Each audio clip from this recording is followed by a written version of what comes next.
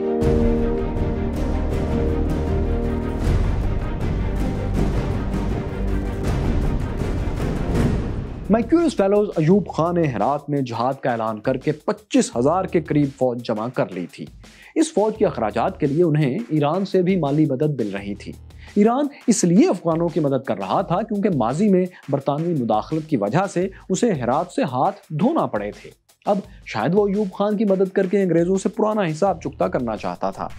تو اب ایران کی مدد سے ایوب خان نے یہ لشکر تیار کیا اور قندھار پر قبضے کے لیے چل پڑے۔ اس وقت قندھار پر انگریزوں کی حکومت تھی۔ قندھار میں چند ہزار انگریز اور ہندوستانی فوجی تعینات تھے۔ ایوب خان کو یقین تھا کہ وہ اس فوج کو بآسانی شکست دے کر قندھار پر قبضہ کر لیں گے۔ جب انگریزوں کو ایوب خان کی پیش قدمی کا علم ہوا تو قندھار سے ایک فوجی دستے کو ان کے مقابلے کے لیے آگے بھیجا گیا۔ 25,000 افغانوں اور ان کی 30 سے زائد توپوں کے مقابلے میں یہ دستہ صرف 2,500 جوانوں پر مشتمل تھا، جس کے پاس محض چند توپیں تھیں۔ اتنی کم تعداد میں فوج بھیجے جانے کی وجہ انٹیلیجنس کی معلومات کی کمی تھی۔ انگریز نہیں جانتے تھے کہ ایوب خان کا لشکر ان سے بہت بڑا ہے، مطلب کتنی تعداد میں ہے یہ ان کے علم میں نہیں تھا۔ انہیں افغانوں کی اصل تعداد اس وقت معلوم ہوئی جب 27 جولائی 1880 27 جولائی 1880 کو میوند کے نزدیک دونوں فوجیں آمنے سامنے آئیں۔ میوند قندھار شہر کے شمال مغرب میں تقریباً 80 کلومیٹر دور ایک چھوٹا سا گاؤں ہے۔ اسی گاؤں کی مناسبت سے اس جنگ کو میوند کی لڑائی کا نام دیا گیا ہے۔ جب لڑائی شروع ہوئی تو دونوں فوجوں میں طاقت کا فرق جلد ہی نظر آنے لگا۔ افغانوں کے پاس چونکہ زیادہ توپیں تھیں، تعداد زیادہ تھی، چنانچہ انہوں نے شدید بمباری کر کے انگریزوں کے کشتوں کے پشتے لگا دیے۔ افغان سپاہیوں نے تعداد میں زیادہ ہونے کی وجہ سے جلد ہی انگریز فوج کو گھیرے میں لے لیا۔ پھر افغانوں نے ایک بھرپور حملہ کیا اور برطانوی فوج بھاگ گئی۔ تقریباً 100 کے قریب انگریز بھاگنے کی کوشش میں ایک عمارت میں افغانوں کے گھیرے میں بھی آ گئے۔ افغانوں نے اس عمارت پر دھاوا بول دیا، لیکن انگریزوں نے ڈٹ کر مقابلہ کیا۔ دونوں طرف سے گولیاں برسنے لگیں۔ انگریزوں کے ساتھ ایک کتا بھی تھا جس کا نام بابی تھا۔ یہ کتا بھی اس لڑائی میں زخمی ہوا، لیکن آخر میں 11 فوجی افغانوں کا گھیرا توڑ کر اس کتے سمیت بھاگنے میں کامیاب ہو گئے۔ اس کے علاوہ باقی تمام انگریزوں کو افغانوں نے ہلاک کر دیا۔ میوند کی لڑائی صرف 3 گھنٹوں میں ختم ہو گئی تھی۔ اس لڑائی میں برطانوی فوج کو 1109 انگریز اور ہندوستانی فوجیوں کا نقصان اٹھانا پڑا، جن میں کہ 969 ہلاکتیں تھیں جبکہ باقی زخمی تھے۔ برطانیہ کا دعویٰ ہے کہ اس لڑائی میں 3000 سے زائد افغان بھی مارے گئے تھے، یعنی انگریز یہ کہتے ہیں کہ شکست کے باوجود انہوں نے دشمن کو 3 گنا سے زیادہ جانی نقصان مبینہ طور پر پہنچایا تھا۔ بابی کو بعد میں برطانیہ بھیجا گیا، جہاں ملکہ برطانیہ نے اسے بھی میڈل دیا۔ اس کتے کا جسم بھی محفوظ کر لیا گیا، جو آج بھی برطانوی علاقے سیلسبری کے ریجمنٹل میوزیم میں محفوظ ہے۔ اس کے گلے میں وہی میڈل آج بھی ہے جو کہ اسے ملکہ وکٹوریہ نے دیا تھا۔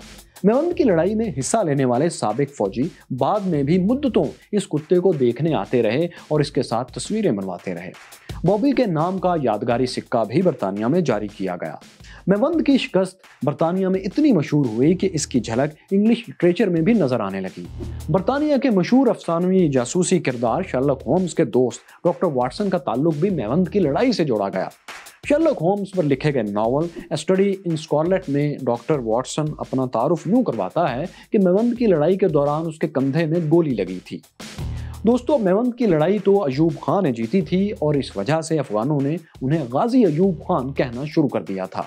لیکن میوند کی لڑائی کو جس ہستی نے تاریخ میں امر کیا وہ ایک غریب لڑکی تھی۔ نام اس کا تھا ملالی یا ملالہ، وہی لڑکی جس کے نام کی مناسبت سے بہت سے پشتون آج بھی ملالہ نام رکھتے ہیں اپنی بیٹیوں کا، جیسا کہ گل مکئی، ملالہ یوسفزئی، جنہیں امن کا سب سے بڑا نوبل پرائز بھی مل چکا ہے۔ افغان تاریخ کے مطابق ملالہ ٹین ایج افغان لڑکی تھی جس کا باپ چرواہا تھا۔ ملالہ میوند کے قریب ہی ایک گاؤں میں رہتی تھی۔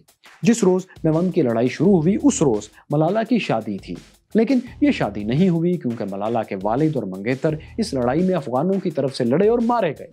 ملالہ بھی سینکڑوں افغان خواتین کے ساتھ جنگ میں شریک تھی جو زخمی افغان سپاہیوں کو پانی پلا رہی تھی۔